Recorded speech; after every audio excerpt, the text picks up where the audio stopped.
Hello, my CFA friends. Welcome to episode 8 of Ask Me Anything, my friends. Today's questions come from YouTube user Becky Q3Q. Hello, Becky.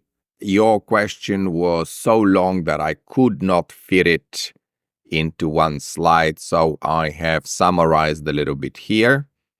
But it's got a few sub-points. Mock exams, usually what do you need to score to secure pass and learn you're more or less going to be okay on the actual exam day. So we're going to talk about what score to be aiming on your practice exams. Could you explain a bit about how to manage time on exam day and what to expect? So we're going to talk about strategies and tactics on exam day, what to do, what not to do. Exam format, is it written or is it computer-based testing?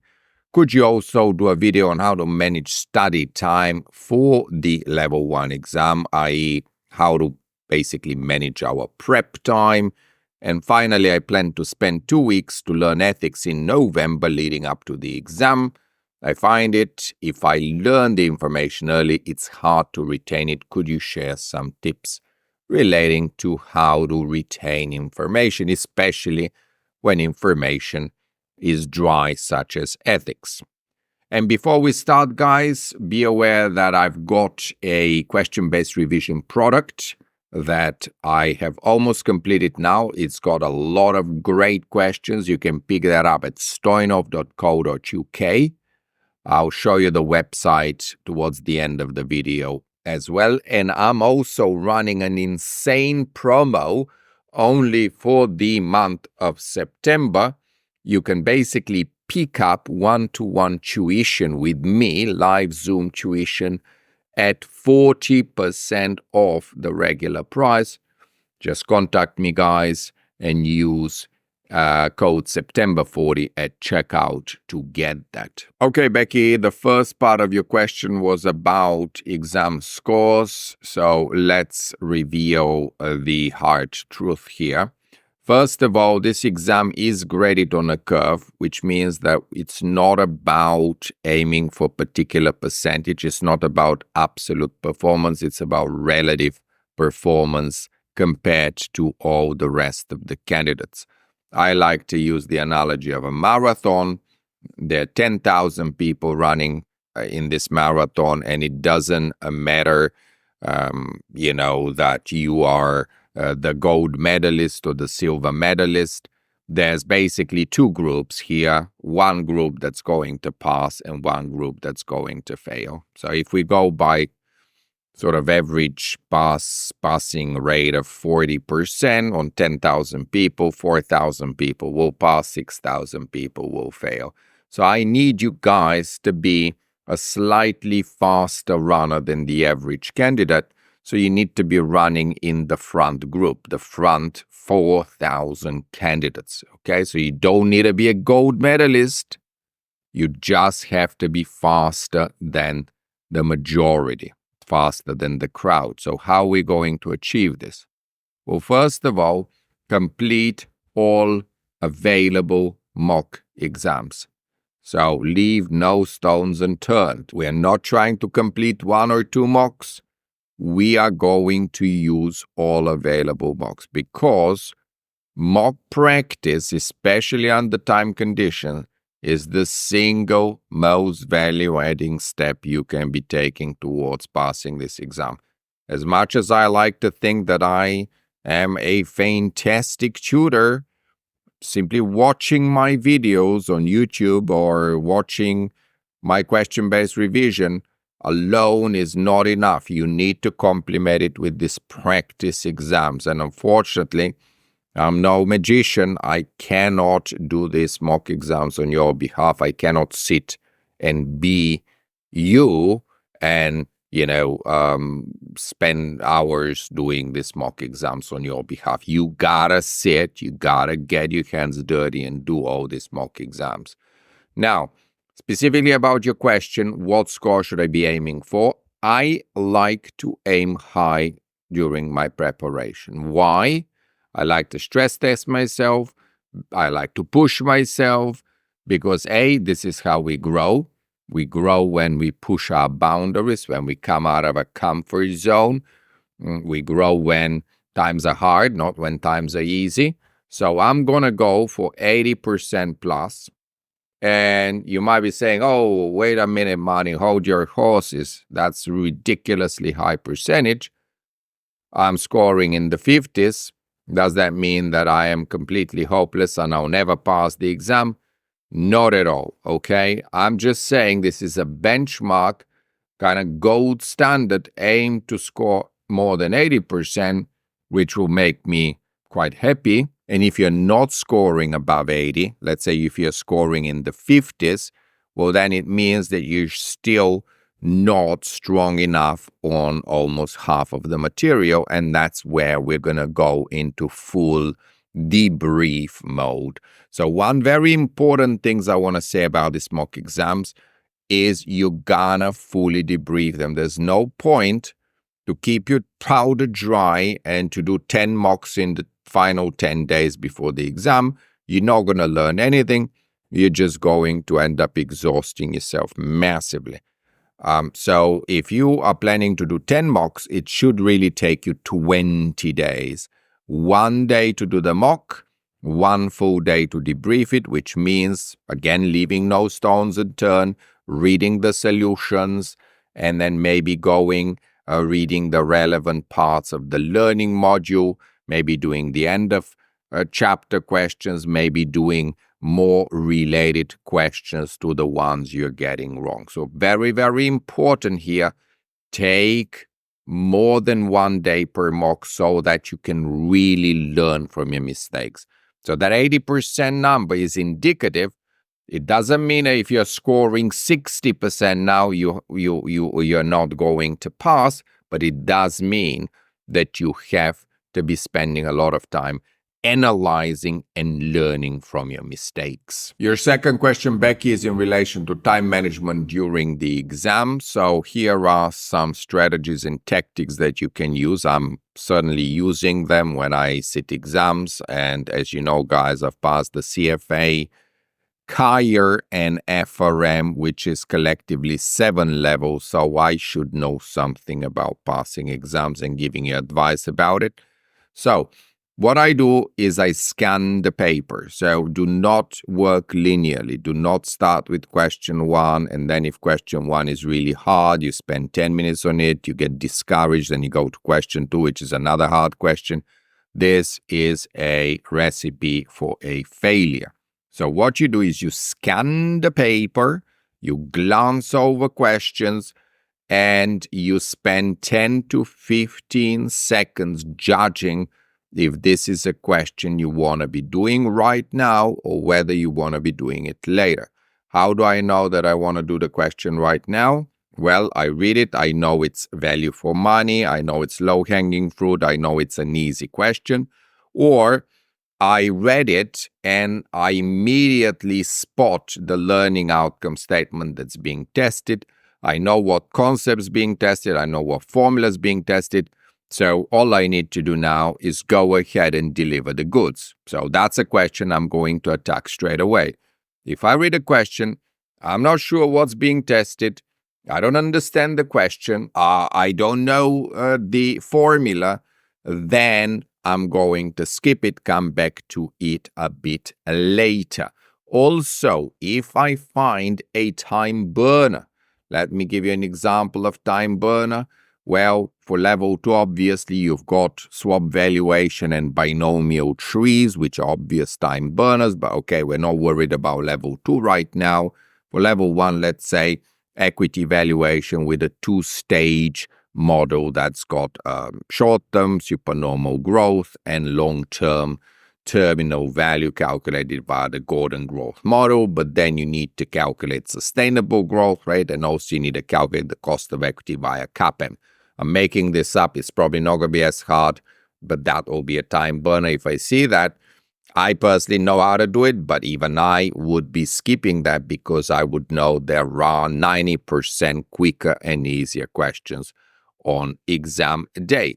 So the point is, start with easy questions. Just like when you go to the gym, you're not going to be lifting the heaviest weights from the start.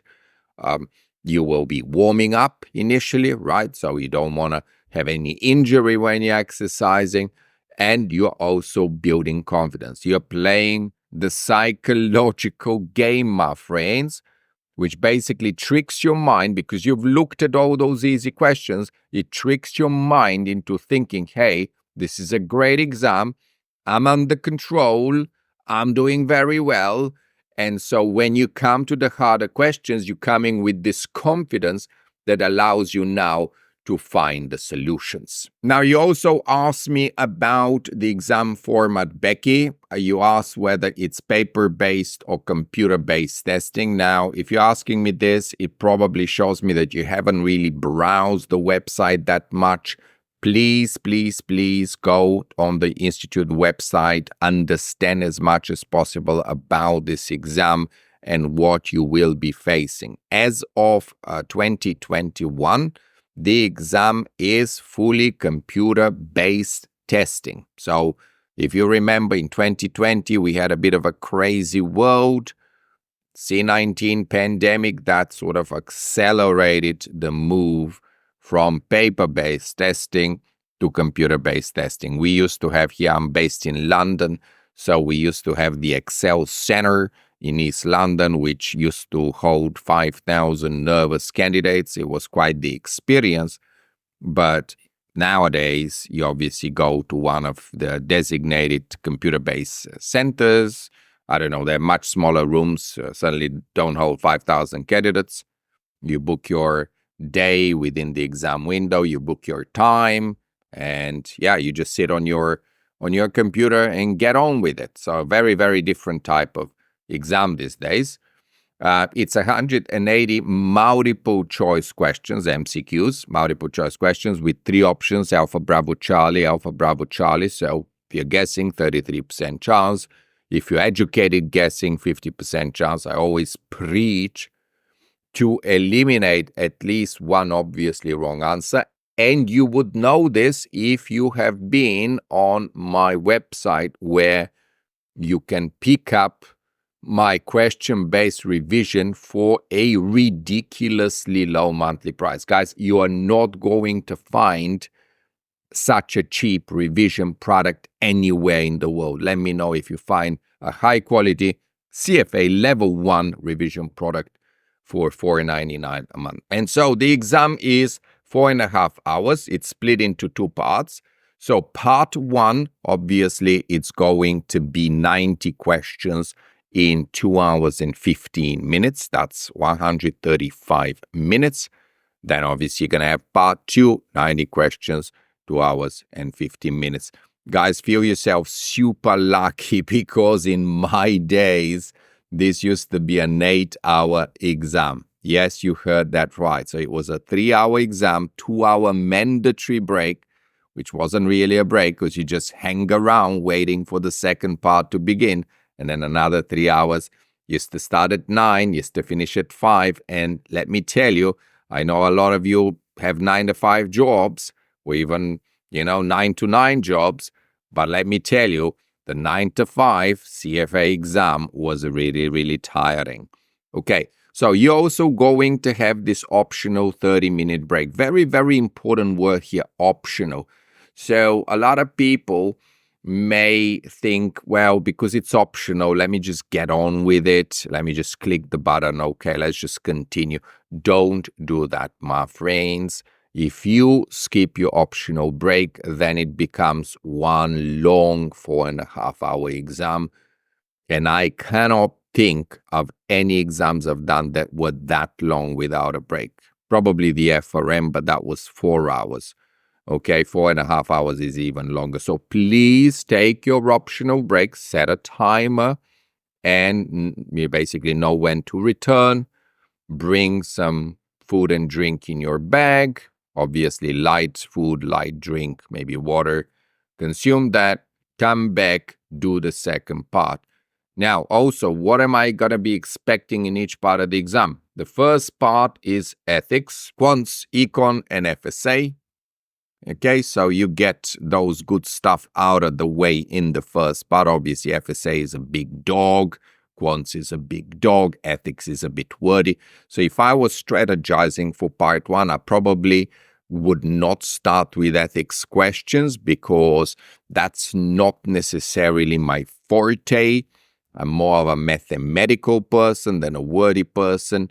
So I like little formulae. But now, if you are a literature major, you love wordy questions, you love reading comprehension, maybe you think ethics is a better value than quants. And that is absolutely fine. Everybody's going to be sort of trying to capitalize on their own strengths. Then part two, what do we see here? We've got corporate issues, essentially corporate finance, portfolio management, equity, fixed income, alts, and derivatives. So you can see here, first part only 4 topic areas, but of course FSA is massive. And in the second part, we've got 6 areas, but then those 6 areas, some of them are very, very small, such as alts in terms of weighting is not a very, very significant area. Study time management. Okay, so how to study basically is the question here. The obvious point is the earlier you start studying towards this exam, the better. Do not cram, okay? So this isn't the type of exam that you procrastinate for months and months and months, and then one morning you wake up and you say, wow, it's exam month. And now you go mad, starting like there's no tomorrow. Maybe you take days off work and you just basically study 12-hour days. It's not going to work, mainly because there is a lot of material. The sheer volume is immense, and you just need to give yourself time to internalize the material. So I like to think of the magic number 300 hours. I don't know where I got that number from, probably from the institute itself. So they may have recommended 300 hours. I agree with this number. I don't see a reason why we should be spending less than 300 hours. Now, I know some of you will tell me, well, look, I passed level 1 studying 100 hours because I've got relevant background, yada, yada, yada. But, the treasure is the hunt for the treasure, okay? Don't just study to pass the exam and get a piece of paper. Study because you want to learn. So even if you have background knowledge because you already know statistics from university, or maybe you're an economics major, it doesn't matter, okay? Internalize the material. Study it one more time, consolidate it, well, learn it the way they teach it, okay? So spend those 300 hours, enjoy the journey. This is a very important tip I'm going to give you guys. Enjoy the journey, my friends. Otherwise, what's the point of doing this? And so don't over-focus just on study hours. I'm on LinkedIn reading people basically keeping tabs on Excel. I spend 25 hours on XYZ. Don't worry too much about whether you clocked up the 300 hours or 290 hours. Focus on quality. Okay, quality always trumps quantity. And I want to really talk about quality. What does it mean to study with high quality? That's what I'm going to address in the next bullet points. But one other point I want to make, stay consistent and disciplined. Small steps, small incremental steps every day are going to amount in immense success over time. You will basically, stay consistent. You will spend a bit of time every day, discipline. I mean, you even Saturday and Sunday, there's no reason why you should be taking days off this exam. In fact, you probably are going to be spending most of your Saturdays and Sundays actually studying towards the CFA, because if you're a busy professional, you probably don't have that much time during the week anyway. But my point is, stay consistent, make these small incremental steps, even if it's 15 minutes a day, half an hour, 1 hour, whatever you can spare. It will accumulate over the span of several months. Now, What do I mean by quality study? Well, let's separate our studies into two phases. So you got the initial months. Let's say we were studying 5 months in total. So initial months will be the first 2.5 months, let's say 3 months. And then later months will be the last 2.5 months. So initial months, obviously, I'm expecting you to read books. I'm expecting you to watch all my YouTube videos. Please do not cherry pick, watch everything. Okay? I'm also going to be expecting you during that phase to be doing questions. So it is a misconception that in the first phase you just read books, you just watch videos. No, no, no, my friends. You need to be mixing that up nicely with question practice. So I would say 50% reading books, 50% watching videos, and then the rest 50% is question practice in the initial months. Then the later months, you just go full on questions, and that is obviously when you're going to be completing all your mock exams.